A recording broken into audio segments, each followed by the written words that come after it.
Okay, so time under tension, when you put your mind and body under tension, that leads to growth. Because you see, just like working out when you're at the gym, when you're busting your ass off and you're trying to lift some heavy weight and stuff like that, and you're fighting through that resistance, you're allowing your muscles to be damaged, to damage themselves. This way, they can actually grow back bigger and stronger and stuff like that. So, by literally you being under tension, you're actually creating a stronger unit. And I want you to feed this unit as far as, it could be your heart. It could be your heart chakra. And I was talking about metaphysically in terms of energy. A lot of people don't allow themselves to go through situations that are perceived to be difficult or uncomfortable because we like to stay within this belt of comfortability. We like what's comfortable, what's easy, what's nearby us, and we can consistently call upon to be our source of comfort. And the society, the 21st century that we're in, doesn't do it any better because now you got everybody with their own pronouns. You got everybody, everybody want to change their genders. Everybody want to be something that they not, based on it being the comfortable thing to do, it being the trendy thing to do. However, every few centuries there's a few individuals that dare to venture into the realm of uncomfortability and that area of tension, and they learn to stay within that area of tension only to generate remarkable growth down the line. And tension is not something that we experience at the gym. Tension could just be something that like, for example, right now I'm taking on French studies because I'm moving to the French part of Canada, which then I will be required to speak French and blah blah blah. Now the average person would be like, well, I don't want to learn a second language. That's a negative. Well, I'm saying that's a positive because now once I learn the French language, by being underneath the tension of understanding that grammar and that vocab and the way they pronounce the words, which is far more different. The average person would allow that experience to overwhelm them, but I've taken that overwhelming experience and I've made it my bitch basically.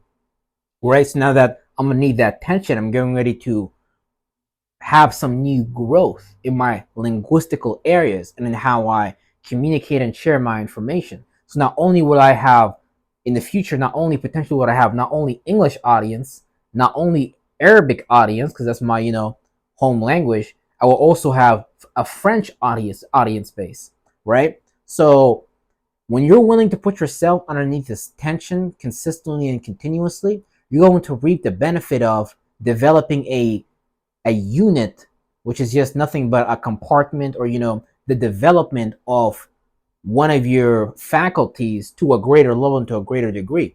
And a lot of the times you have to look at your own natural attributes and characteristics. What has God put inside of you? Because a lot of the times those are the things that we're supposed to be. But like I said, we put those things aside because when God calls you forth for your mission, it's really uncomfortable. When you want to grow and change something in your life, it's really uncomfortable.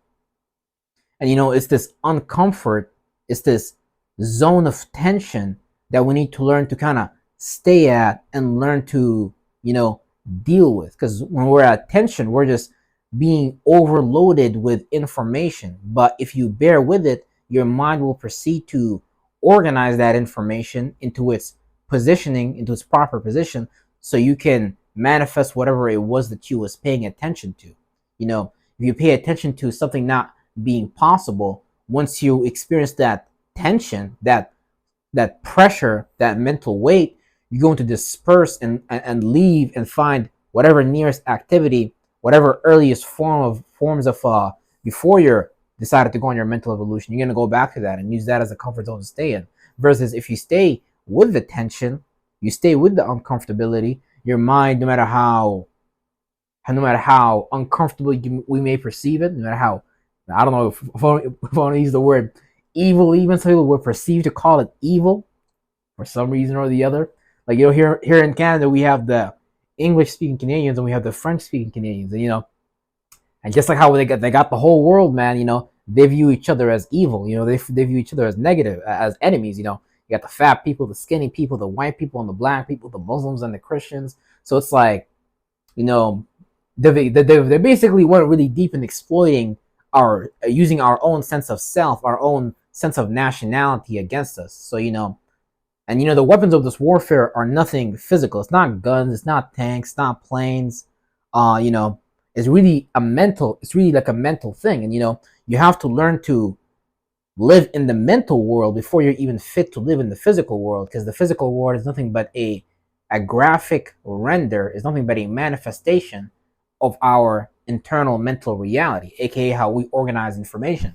So a person that cannot sit down and allow himself or her to be under tension, and allow your mind to organize that information so you can figure out how to beep, you're going to organize this form of information so you can, develop some type of growth.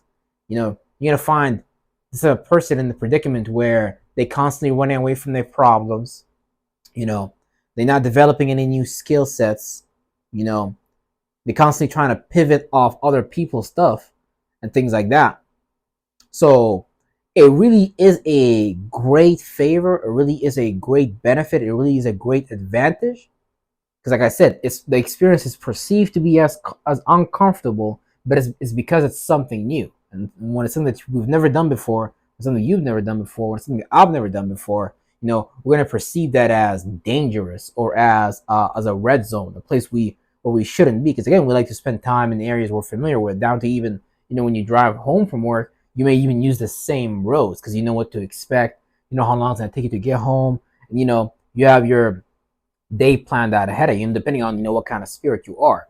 But yeah, man, that's all I wanted to say. Time under tension always leads to growth, and make sure that you pay attention to the things that are long term, that will lead to your long term success, not necessarily to short term benefits and short term pleasures and things like that. And there's nothing wrong with short term pleasures, short term benefits, and stuff like that. Just make sure that the priorities of those short term benefits don't outweigh the long term benefits, because a lot of the long term goals are going to be what we're going to have to put ourselves under as far as time under pressure in order for us to grow.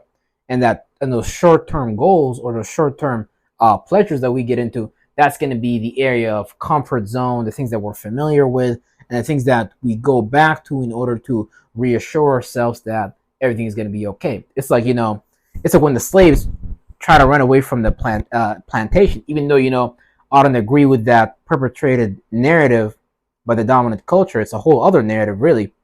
For the sake of keeping this video short, we won't get into it. But man, it's a war of information. Information is weaponized against you. Your own beliefs are weaponized against you. Your own mind is weaponized against you. And that's why we need to learn to get this thing back that we call the mind. Real shit.